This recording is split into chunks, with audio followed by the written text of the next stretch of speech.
Hello, everybody, and welcome to Textile Talks. Textile Talks are presented by the International Quilt Museum, Quilt Alliance, Studio Art Quilt Associates, and Surface Design Association. We love bringing you these free programs every week, thanks to the support of our sponsors and contributions from viewers like you. If you enjoy Textile Talks, please consider making a donation to one of the Textile Talks organizers. A few Zoom notes before we begin. This is a webinar and we can't or hear you. Read your comments in the chat. If you have any questions during today's program, please type them into the Q&A function. We'll have some time for questions at the end of the program. If you have suggestions for ways we can improve or for topics you'd like to see in future Textile Talks, please let us know in the post-event survey. We have closed captions turned on for this program. You can turn them on or off by finding the live caption or CC button in your settings. And now to today's talk, the title of which is Facilitating a Community Quilt Project for Adults with Disabilities in Tokyo, Japan. And our talk today is brought to you by the International Quilt Museum. I would like to take a moment to introduce the panelists for today, who are all associated with this project. First, please welcome Ai Kijima. She is an artist. Hi, Ai. She is an artist who lives in Brooklyn, New York. And she is associated with the International Quilt Museum by the fact that we represent her work in our collection. And I have been hoping to work with her on a real life or in real life project for some time. So it was wonderful that she was a partner in this project. And joining us live from Tokyo, Japan, I would like you all to appreciate the fact that it is 4 a.m. in Tokyo right now. So now Nomura is an associate professor at Saitama University. Hi, Nao. Hi, Lauren. Hi, everyone. We are so grateful to you for joining us today at such an early hour. And so Saitama University is just outside of Tokyo, and that is where Nao teaches, but she also has an association with the International Quilt Museum, a long-term association. She received her master's degree from the University of Nebraska, Lincoln, over 20 years ago in the Quilt Studies program. And she is also the former collections manager for the International Quilt Museum. So she and I have collaborated on many projects in the past, and we're always happy to get together again. And I, the last person on this panel, am Maren Hansen. I am the curator of international collections at the International Quilt Museum.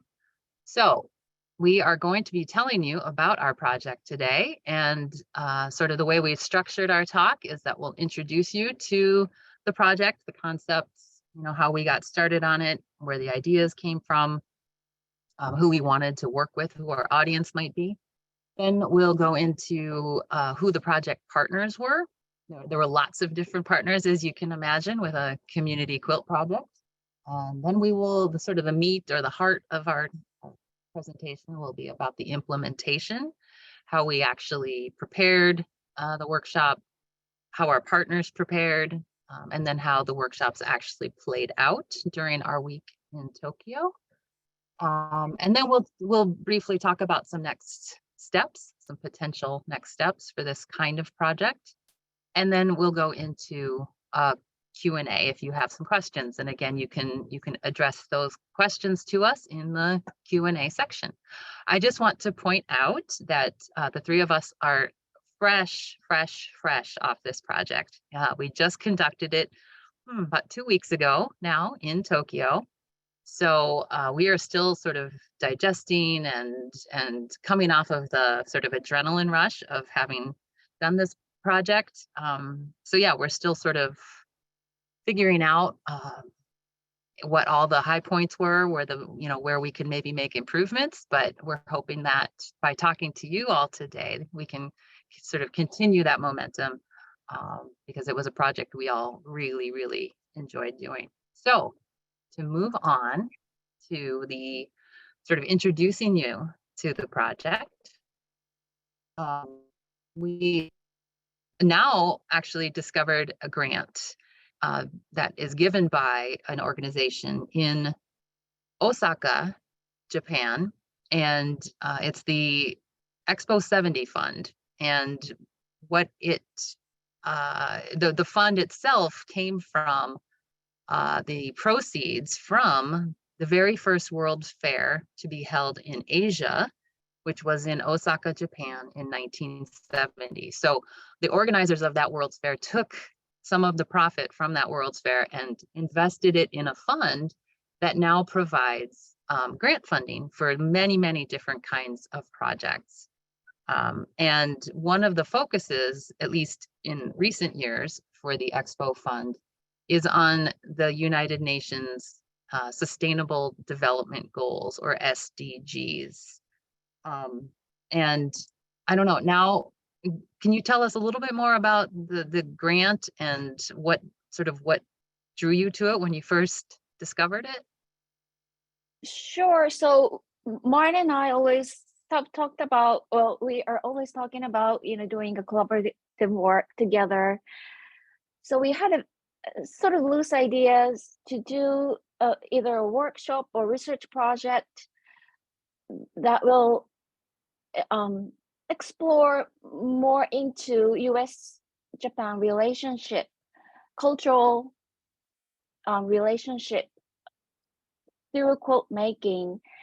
And when I found this grant, it was really perfect because for many Japanese quilters, Expo 1970 in Osaka was one of the very early venues that introduced Japanese audience about quilt making at American and Canadian pavilions. So when I saw this grant, I immediately sort of connected, quilt making. Oh, maybe we could use, maybe we could ask funding from them to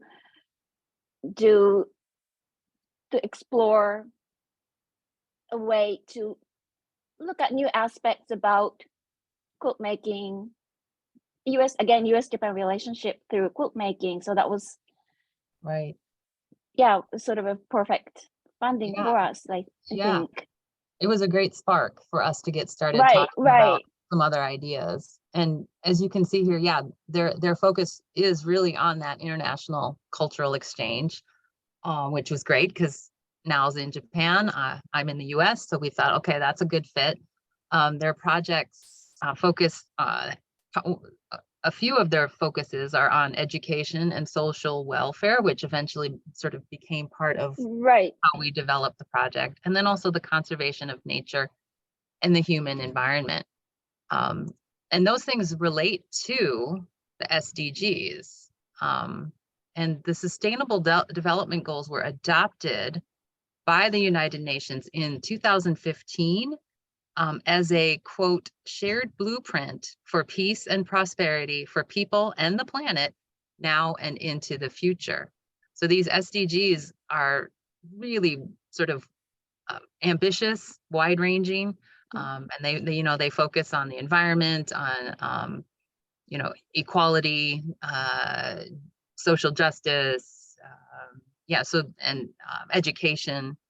Those are sort of some strong emphases of the SDGs, including lifelong learning and responsible consumption. And both of those things ended up becoming major parts of our project as well, right? Exactly. We didn't know how it was going to take us, but it turned out the result was very successful, meeting these goals and meeting our mutual sort of goals or to work our together. dream to work together. And like within the quilt context, though, I think both of those emphases, so that's the Sustainable Development Goal number 4, which emphasizes quality education and lifelong learning opportunities. And certainly at the Quilt Museum, we are always searching for ways to educate people of all ages. You know, we do school tours for every single fourth grader in the Lincoln Public Schools, but we also have visitors of all ages. And so informal learning is absolutely a part of our mission. But then the Sustainable Development Goal number 12 has to do with responsible consumption and production.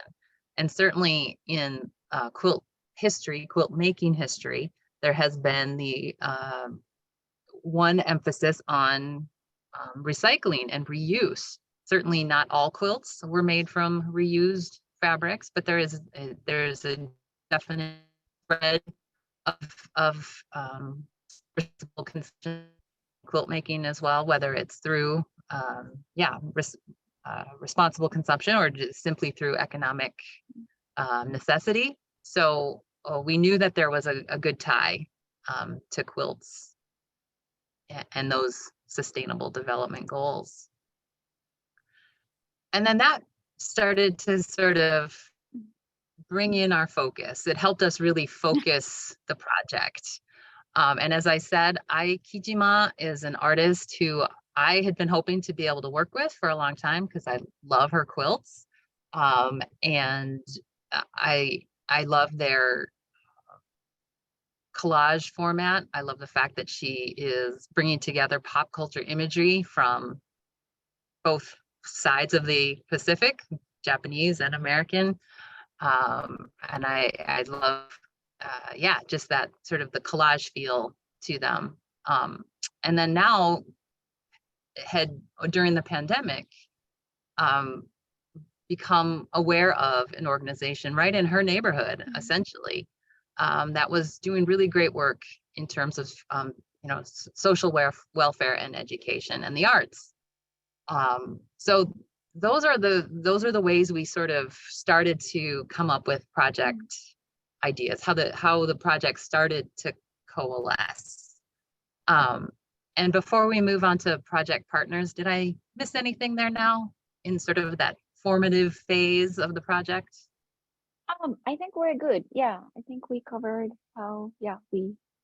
Okay. So Okay. yeah, we were inspired essentially by what Expo 70 was hoping to fund. We were inspired by the Sustainable Development Goals. And that's when we started to then search for some partners to help us spearhead this project.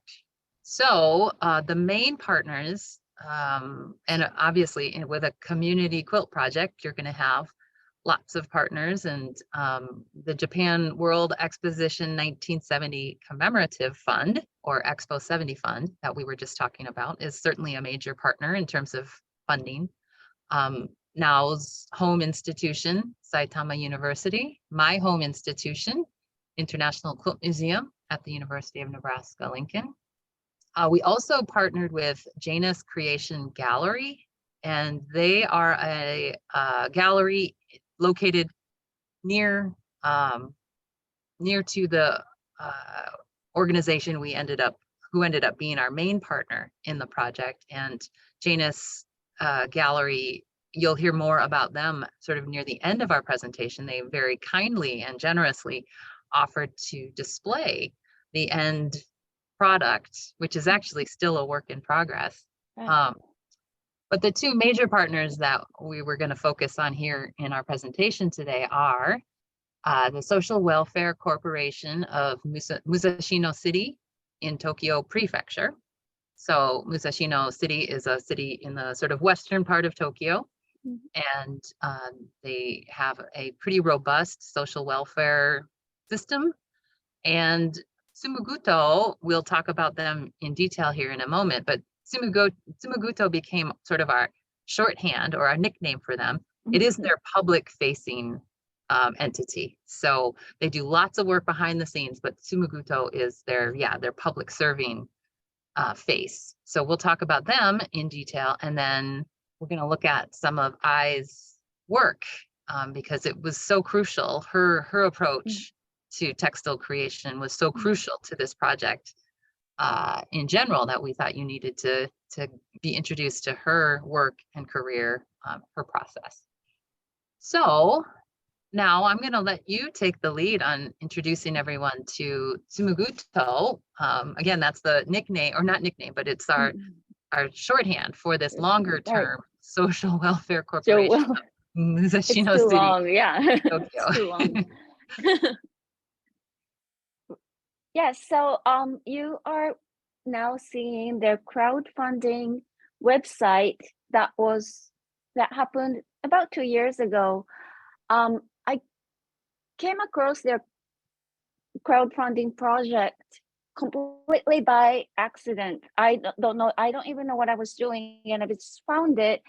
And I found that they are just right in my neighborhood, but I didn't even know that they existed, even though they are only a mile away from where I live.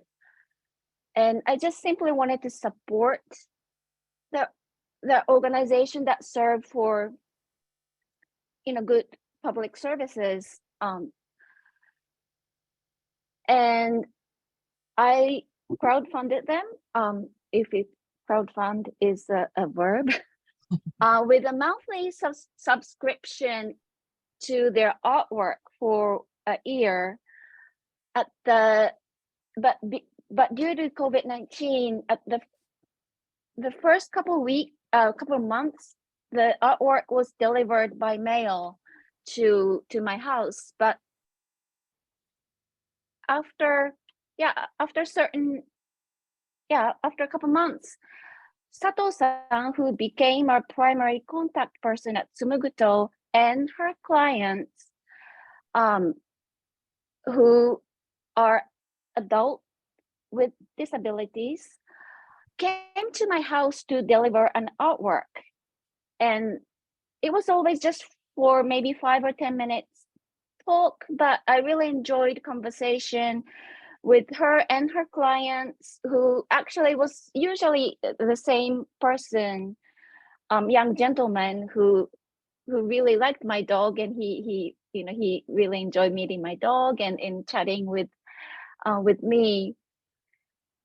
And so this experience encouraged me to start thinking about how I could return my favor, my gratitude for what they had taught me over the course of their crowdfunding project, and through talking with Sato-san and her clients.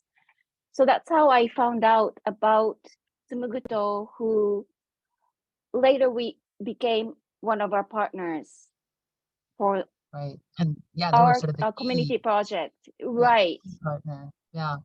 And when I went to their website, and I think it's a Google Translate on their website, so I hope this translation is okay, but I really loved this quotation that they have right on their website. Sumuguto is a small shop in front of JR, which is Japan Railways, Mitaka Station, operated by the Social Welfare Corporation of Musashino City.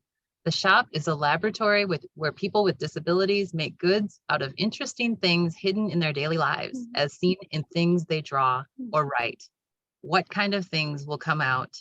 No one knows. And I love that. It's all about how they are encouraging their clients to be as creative as they want and need to be. And it gives them, it seems to me like it really gives them a mission to create art Right. that is then, as you said, sold to the public, whether it's through your crowdfunding project or their shop, which is unfortunately closed still due to COVID, but they do have a website. And so here at their headquarters, we got to see some of the products they sell, which I think are great. You can get fabric masks that clients have made, lanyards for holding your keys around your neck, or I think even dog leashes. Yeah, no? I don't know, but I should tell them if they haven't made those dog leashes in They the should colors. really I think think about that it. they should make one for Right. my dog. So yeah, they have textile products, non-textile products, placemats that are hand woven. I see some paperweights there. Right. But again, they do have a website, and I'll just note there that at the bottom, it does say global shipping. So if there are any Oh, viewers super interested in some of these products, they look wonderful, you know, with drawings that a client have made that are reproduced on pillows or shirts, keychain. I really want that keychain, I think. So it just seems like this organization is doing great things for their clients and for the community in general. yeah, they have great artists. They have painters, they have weavers, they have, yeah, embroiderers. It's just, yeah, they have just a wonderful group of artists at their, yeah, organization. Mhm. And I also really enjoyed the fact that they run 2 cafes and we were able to enjoy lunch at each of those cafes. And so I guess I just really appreciated how sort of holistic their programs are. And I should point out at this point that now you know, none of us, we aren't disability studies experts. This is actually the first time that we've been working with the disability community, and we've learned a lot.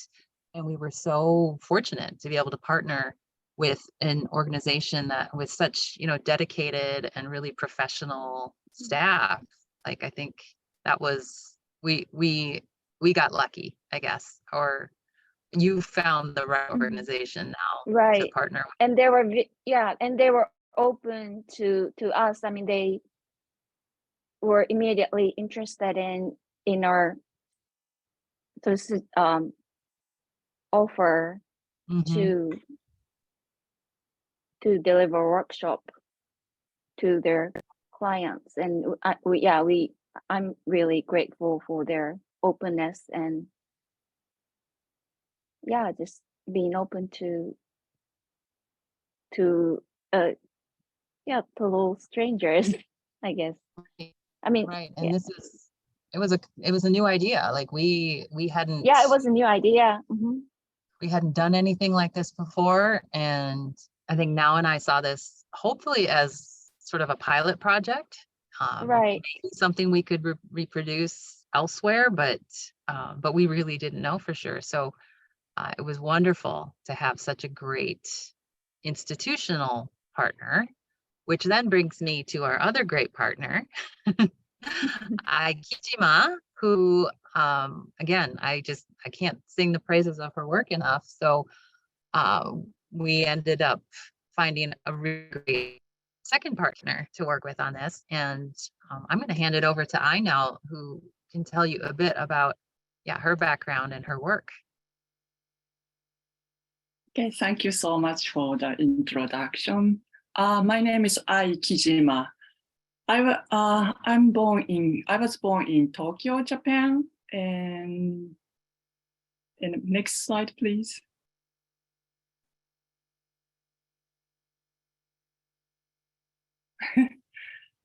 This is where I grew up, the house I grew up.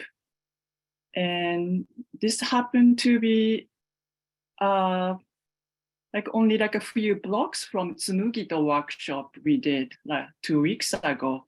And also like 2 blocks away from Nao-san's house. So this whole project just happened in my neighborhood. And that was just, it was a coincidence, but it was so amazing. And okay, so since I was very small, I always loved sewing, and I learned my sewing skills from my grandmother. And I just did like sewing, knitting, crochet, like making clothing since when I was high school. Next slide, please. I'm sorry, my speed is a little slow, so just say next slide and it'll take a second for it to come up, but I will advance it. Okay. When I was a senior in my high school, I became a foreign exchange student in Wisconsin in the United States. And then I did my undergraduate and graduate studies at the School of the Art Institute of Chicago in Illinois. In the beginning, I started as a painting student, but I ended up making quilts when I finished my graduate studies. And the images on the right is my studio in Chicago in 2006. And I mainly like 95% I use second-hand materials I found at the flea market or thrift stores in Chicago. And I use like many kids' bed sheets, pillowcases, and clothing, just anything has print on it. And I make like a collage quilt work. Next, please.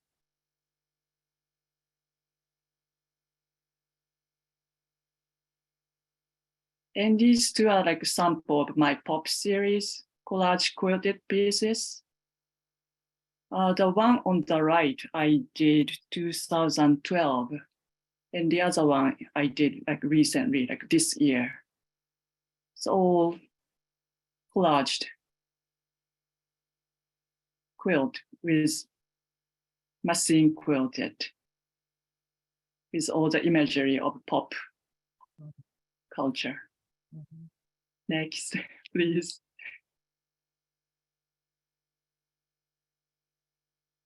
And these photos are my process. So I use the fusible interface, no, fusible web. I use like Wonder Under brand. And I just attach to the fabric I want use, and then I cut them out and make collage on the table and make quilt top. And then I put the backing and batting and machine piece. I mean, machine quilt. Mhm.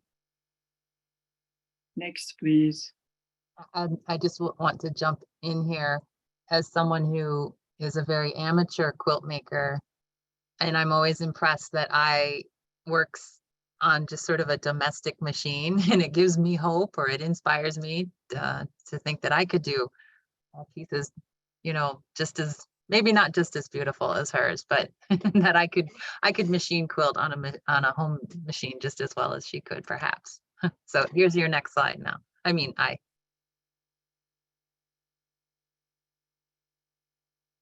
I also did some natural plant-based dyes and hand weaving because I just love the textiles and I wanted to make my own textiles. And I did like about 3 years of hand weaving. Next, please.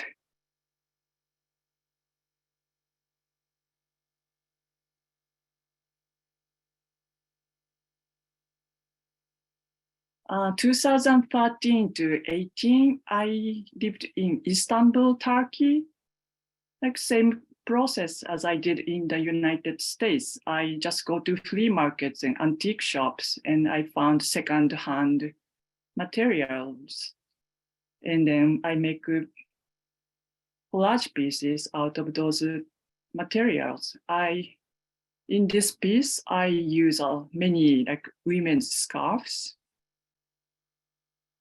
And I work very like intuitively, so I don't make any plans. I just kind of make shapes like very randomly, like any sizes and shapes, and then make collage, make arrangement on the table. And then this one is done by hand applique. Next slide, please.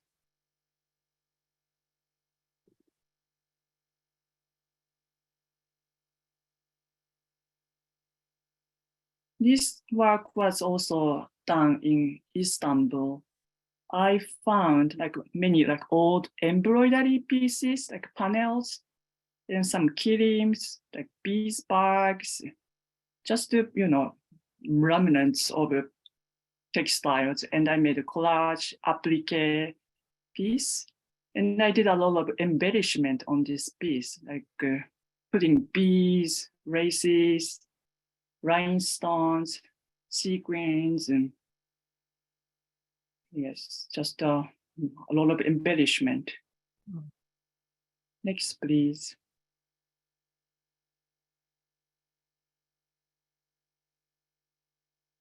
And this is the photos of my students I taught right after I graduated from graduate school at SAIC. So this class was like only like 5 weeks mini course for like a freshman students. And we went to thrift store and got some materials to work with. And we just did like a very simple cardboard weaving and kind of borrow style applique collage. And we just play with and, explored surface design. And I showed these photos to Nao and Marin when we were discussing about this Smuguto project. And we kind of got the idea to, how we gonna go with it. Yeah, absolutely. I remember our meeting and you started sharing these slides with us. And I think Now and I both just started to get really excited because it seemed like that was heading us down a path that was appropriate for this project that we were formulating and trying to sort of navigate and figure out how we were going to do it. And yeah, it was a perfect sort of artistic expression that adults with different types of abilities or skills can easily access to. And I was really excited to see this, work, early Right. teaching experience of Aisan. Right. Because we wanted to make sure that whatever project we pursued, that it would be as widely applicable or available as possible to, as you said now, clients of Tsumaguto who have a wide range of abilities and desires and artistic outlets. And so we wanted to make sure we could reach as many people as possible because we did truly want it to be a community or collaborative quilt. So that I think brings us to the section called implementation, where we talk about exactly how did we implement and pursue this project.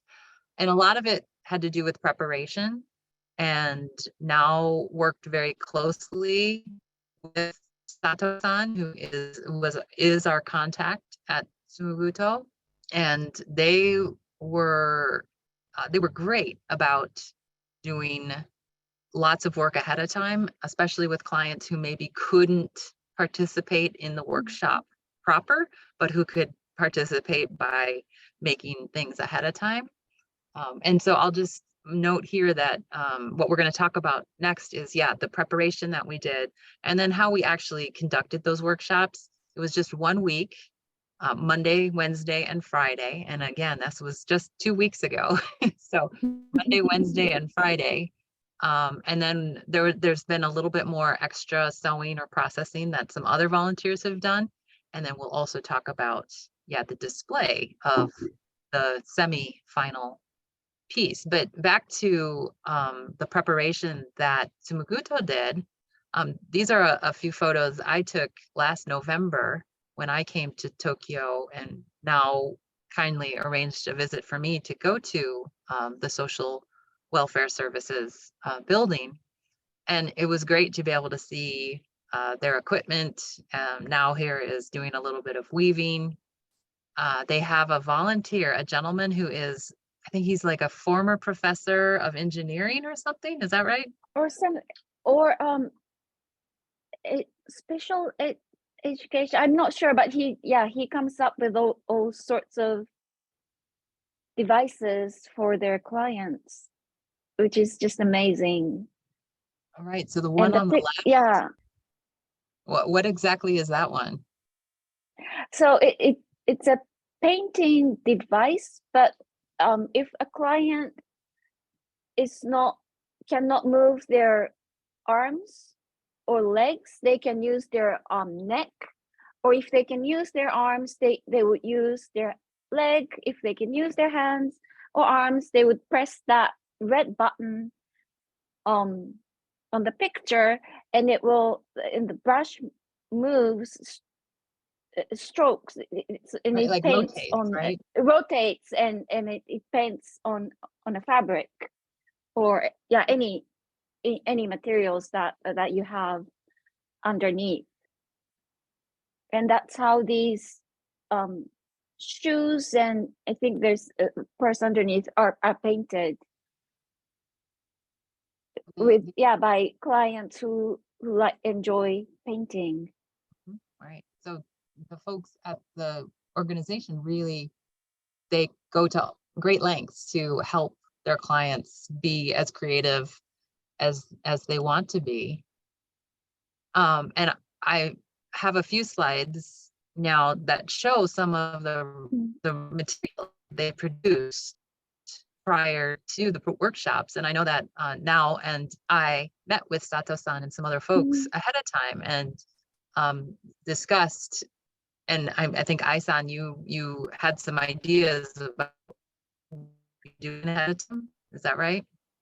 Yeah, like since we didn't have enough time, so we wanted them to like prepare for those materials to work with, and we wanted to have like real collaborative work. And we asked them to paint on embroidery pieces, or sakiori with painted fabrics, and vice versa. Yeah, and it was a new experience for me to learn how artists think. Like I had seen those embroidered work and painted fabrics, but I was just was really inspired by Aisan's got really excited about with Aisan's suggestions about using those materials to be painted, or to add more work to it. And that was just was a new new discovery for me. It was really exciting. Yeah, me too. And here I've advanced the slide, hopefully it's coming up, but what they came up with in the end was just some piles and piles of really great raw material. And I too was surprised that Ai-san, you told them, yeah, let's go ahead and use the sakiori or sort of rag woven hand woven fabrics. Let's go ahead and use the embroidered fabrics. I'm so used to thinking about quilt making in a certain way and using sort of just commercially produced high thread count cottons, and that's it. And so when I saw the raw materials that they had brought to the workshops, it was very exciting to think, oh, how are they going to come together? How is this going to work? So the project commenced. It started, as I said, there was a Monday, Wednesday, and Friday. On Monday and Wednesday, we had a session in the morning and a session in the afternoon. And those sessions were, the ones on Monday and Wednesday were focused on creating the blocks, or the sort of the building blocks of the quilt. So each client got to choose a base fabric that they wanted to work with. And then there was a multitude of techniques they could use to then create a collaged fabric that would turn into a quilt block. So some clients were using glue. There was a lot of glue that got that got used during this project. And some of them are seamstresses and seamsters. They do sewing on their own at Tsumaguto. So there were just a lot of techniques being used during those 2 workshop days. What were your impressions, on that first day, of how is this going to go? And, you know, what, To be honest, I really didn't know what I'm gonna do it. Because we didn't know like who would be like attending the workshop, and like, I didn't know the level of skills they have, and so I just followed my instinct. I just asked them, to pick one favorite fabric out of two, and then they just started, cutting and gluing and stitching. yeah. And something I was so impressed with was were the paraprofessionals. There were lots of first who came with the clients, and they have long-term, long-standing relationships with the clients, and so really know, you know, how to work with them. If they're nonverbal, and they're still able to communicate and find ways for the client to express themselves. And I just saw so much caring and generosity from the paraprofessionals, but so much excitement from the clients. I mean, the room was really buzzing kind of every time we had a workshop session. Don't you think now? Yeah, we started singing. That was a fun session. Yeah, and there was a lot of conversation going, and we were very lucky to have two students who helped, two students and also some local quilt makers who helped with the workshop. And one of the students made majors in special education. So we learned a lot from just by watching her and the Tsumuguto staff, how they communicate with people with diverse needs and diverse abilities, I think. And it was a lot of learning experience, but also just it was a fun sessions in the morning and in the afternoon. Yeah, lots of, as I said, really good energy. The singing was great. So now sang some Japanese pop music with one of the clients From the 90s, from the 80s. really old Japanese pop music. So yeah, it was just a really fun and productive atmosphere. So you can see more images here of clients collaging. Again, Ai's approach, this sort of collage making, was really perfect. And at the end, we had lots and lots of blocks, and this fellow sort of became a little bit of a mascot, I think, for our project, because this was obviously a commercially produced fabric, but there were several panels, and I loved the different ways the clients worked with this bear. So in one case, he got clothes and some hair on him, and in other cases, he got cut up into all kinds of little bits.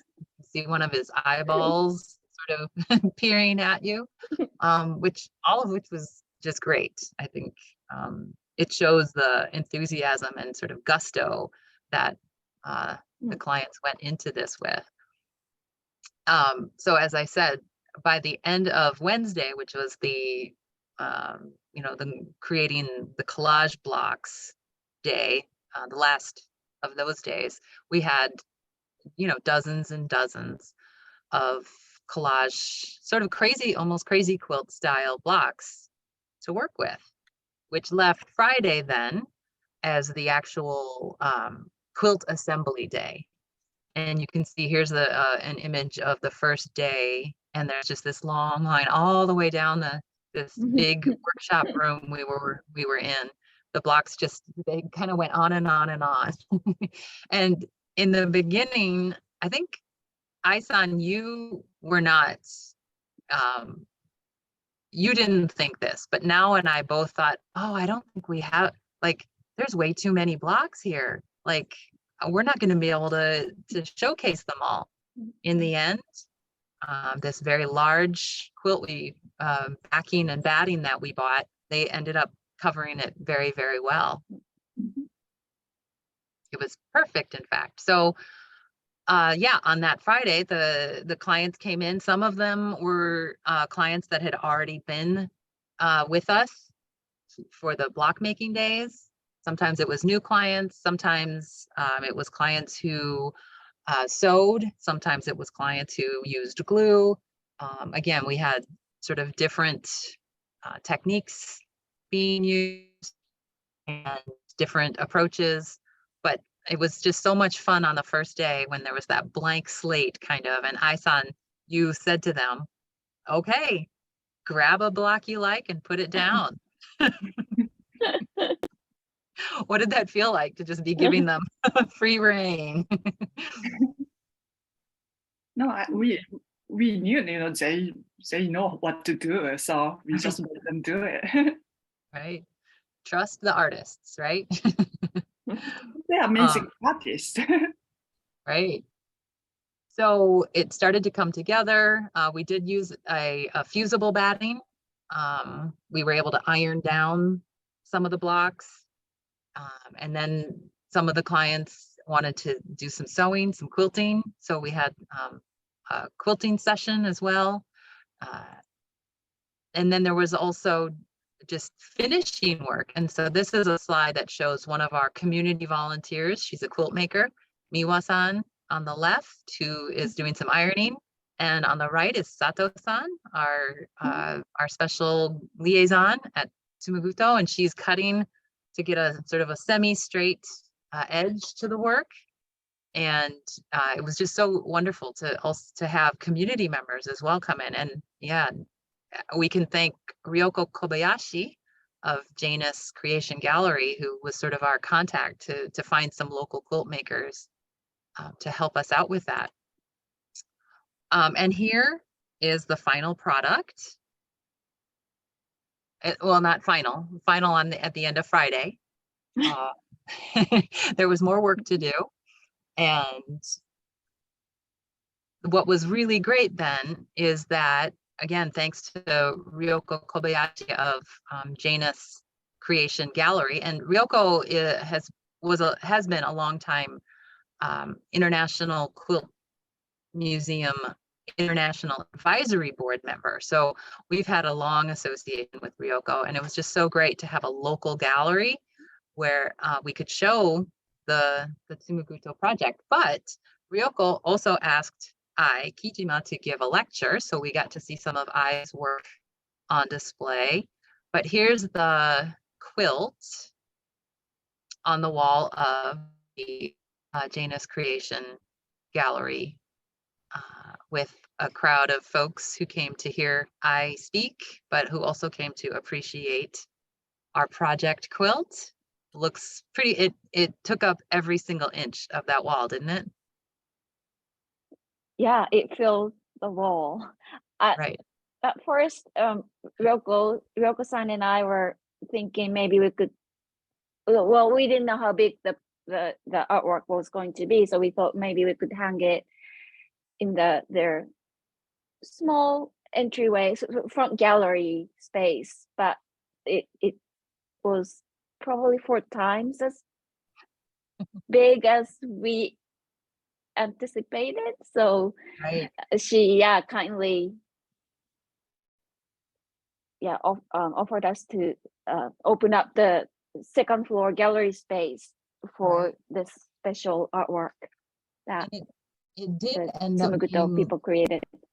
right, and it ended up being 4 meters wide, right? 4 meters, what's like that in inches? I don't know. We can use meters, it's fine. So I think 4 meters by 2 meters, maybe something like that. Yeah, something like that. Mhm. We had, a great number of visitors.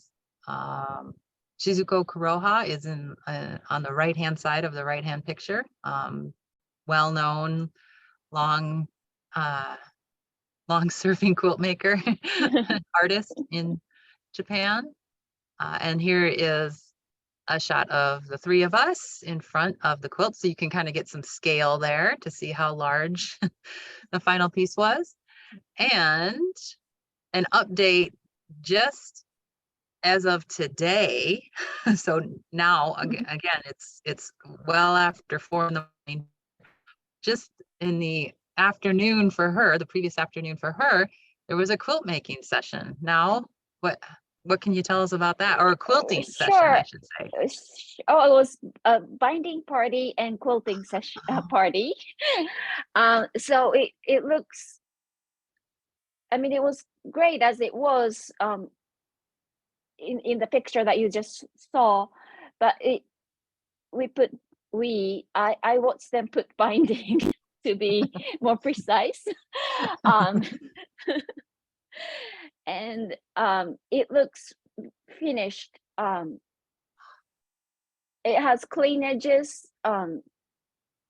as Aisan gave our great to local community volunteers to instructions how to put binding. So we followed her instructions and we put binding around it, and we stitched, because it was, most of the fabrics were glued on, and it started to come off a little bit because it's so heavy with some of the blocks or pieces were really heavy with lots of glue. So we made sure we put some stitches in, not without disturbing the artwork, to just hold the pieces together so that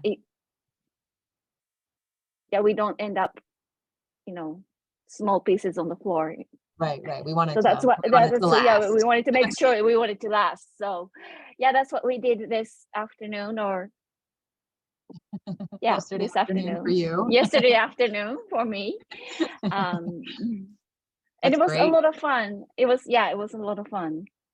Yeah, and again, like having the community input and participation, just it makes the project that much more robust. And I think we don't have a lot of time left, and I want to be able to get to some questions. So I'm going to sort of move through these slides very quickly, just to let you know that we do want to evaluate this project. We're coming fresh out of it, so we'll still be working with the folks at Sumuguto to sort of figure out what went right, what was most successful, what could we improve if we ever do it again. And then we also would want to think about where else could a community quilt project like this be successful, or where would it be helpful? So these are things that we will be thinking about. As I said, we are fresh off the project. So these are things we will, over the next weeks and months, we will be considering. But because we are so short on time, we have about 6 minutes, not quite even 6 minutes left. I'm going to open up the Q&A section here. All right, and let's see.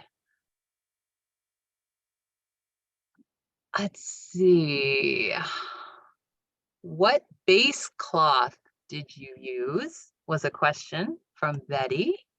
I can start answering that one. Now and I went to, it was difficult thinking about where are we going to get a base cloth, because it became clear that this was going to be a huge project. And so our first thought was, well, maybe we could look at bed sheets, because that is, a wide width, and we wouldn't have to piece things together. So we went to the local Muji shop, and if you know Muji,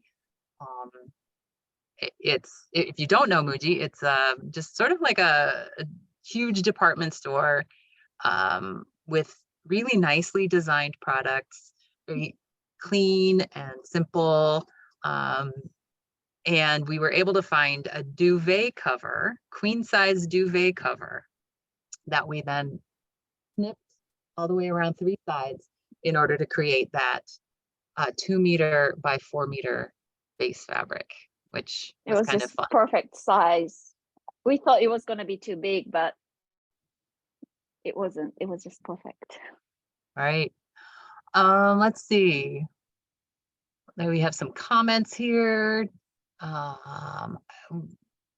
Did you use adhesive interfacing behind the pieces when you made the quilts? And yeah, we didn't use interfacing. That's your technique, right? That's my technique, but for this project, we use just glue. Right. And then, yeah, and again, we used a fusible batting that helped us. You know, we knew that we weren't going to be able to sew these blocks together. And of course, we didn't want to anyway, because this was more sort of a collage project. So the fusible batting helped us get those pieces settled in place. And then, as you said, now the community quilters helped out today by sort of firming those up or making Right. sure it was a little more permanent. Let's see, there's one question. In what way do the artists and clients benefit by the sales of products in the shop? I don't know if we can answer that one directly, but do you have a sense of how the shop works now? Yeah, I think the profit is returned to the clients, but I'm not exactly sure. They have all sorts of different work that they do on during the day. I mean, this workshop was sort of special for a special activity for them, but for the work they do, I think they receive some payment for what they Right. do, including producing craft products. Right. So a percentage, I would imagine, of Right. whatever Or the something. Yeah. profits are. Yeah. Okay. Someone asked, were there any safety concerns you had to consider? For example, using pins and scissors or irons? That's a good question. Yeah, so we made sure, so staff from Tsumoguto were always there with clients and with us. So whenever we use scissors, we always ask them who can use scissors, who can not, do what and what not. So we always made sure that we always ask them when we do use none of them used iron. I think we did all the ironing, but we made sure that the clients were using workshop participants were safety is secured. Right, right. That was At the why it site. was so great to be working with experts. Right. They knew their clients, they knew Right. everything in terms of safety was pretty well covered. Someone asked how many clients, and we did not actually take a tally. This might have to be our last question, but we didn't take a tally. But what's your sense, you two, about how many people total were involved in this? The question had to do with how many clients, so that's one question. But then how many people in total do you think?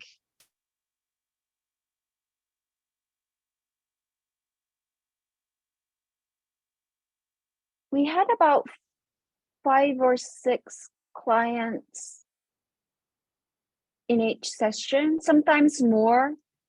Right. So that would add up to about 30 like or 25 40 or 30. clients, Yeah. 25 or 30 clients.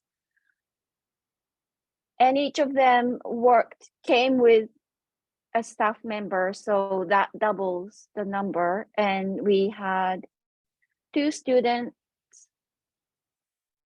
and 3 local quilt makers as volunteers. Right. Yep. And I hope I'm not missing Well, anyone. yeah, I mean, that's Some And clients, then 3 of us. some clients prepared materials before the workshop. Oh, right, exactly. That's true. Right, And right. yeah, we're not sure how many people were involved in the material pre-workshop preparation. So it was easily over 50 people. Yeah, many dozens of clients participated, and then we had all of these other great, community members Right. and paraprofessionals and the Right. Janus gallery And people. So right. And even just today we had about 10 quilt makers who helped with binding and quilting. So yeah, lots of people. Yeah, great. And that's, we're gonna have to end there because it is 2:01. But that's exactly the spirit we wanted with this project, was to have it be as collaborative, as community oriented as possible. You all had some great questions. I'm sorry we couldn't answer all of them. And some of them had to do with, yes, evaluation and documentation of the project. And we definitely want to do, I documented, I was the official photographer, so we did a lot of documenting. There are privacy concerns that we have to pay attention to in terms of all of the photography and videography we did, but these are things that we will continue to think about and process over, yeah, as I said, over the next weeks and months. And hopefully this is a spark for some future projects, some more collaboration between the three of us and with who knows who next. So thank you everyone for attending this Textile Talk today.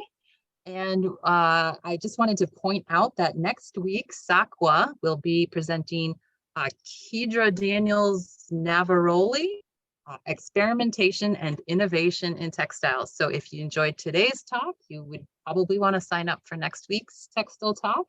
And a final thank you to our sponsors. So bye everybody.